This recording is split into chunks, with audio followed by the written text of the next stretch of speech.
Bom, a próxima interação que nós vamos conhecer é a interação chamada de íon dipolo. Embora a gente estude ela aqui no contexto de interação intermolecular, ela não é exatamente uma interação intermolecular. Por quê? Porque ela vai acontecer entre um íon e uma molécula polar. Ela não vai acontecer exatamente entre moléculas. Ela vai acontecer entre um íon e uma molécula polar. Bom, nós já aprendemos lá em ligação iônica que quando a água encontra um retículo cristalino iônico, ela arranca os íons do retículo. Por que isso acontece? Bom, isso acontece porque a água exerce uma atração muito mais forte entre os íons que estavam lá no retículo, tá?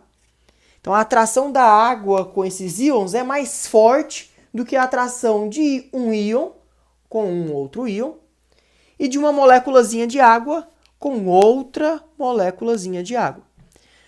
Como é que acontece isso? Bom, a água vai lá, arranca os íons do retículo cristalino iônico e circunda estes íons. Então as moléculazinhas de água, que tem uma parte positiva e uma parte negativa, vão se organizar ao redor desses íons. Por exemplo, ó, estou desenhando aqui as moléculazinhas de água, ok? Estou desenhando aqui as moléculazinhas de água. Se você observar bem, você vai ver que ao redor do cátion sódio está os átomos de oxigênio da água, que tem carga parcial negativa. De vermelho eu tenho o átomo de oxigênio, de preto os átomos de hidrogênio das moléculazinhas de água.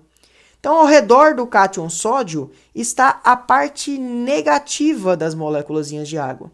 A parte negativa das moléculazinhas de água vai interagir com o íon, que no caso é positivo, ok?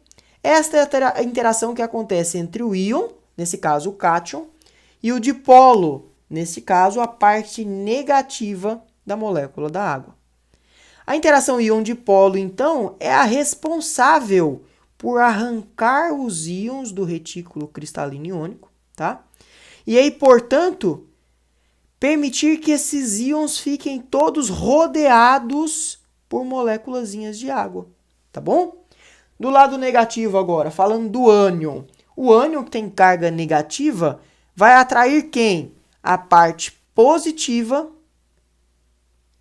das moléculazinhas de água. Então aqui ó, eu estou desenhando a parte positiva, que são os átomos de hidrogênio das moléculazinhas de água. Se você observar bem, a parte negativa, que são os átomos de oxigênio, vão ficar mais distantes do ânion. Quem vai ficar próximo do ânion são os átomos de hidrogênio, que na molécula de água apresentam carga parcial positiva. Ok?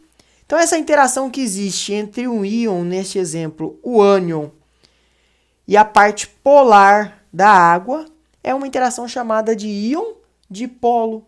Se você observar bem, ó, a parte positiva, que são os átomos de hidrogênio, estão interagindo eletricamente com a parte negativa, que é o íon, o ânion, mais especificamente, cloreto.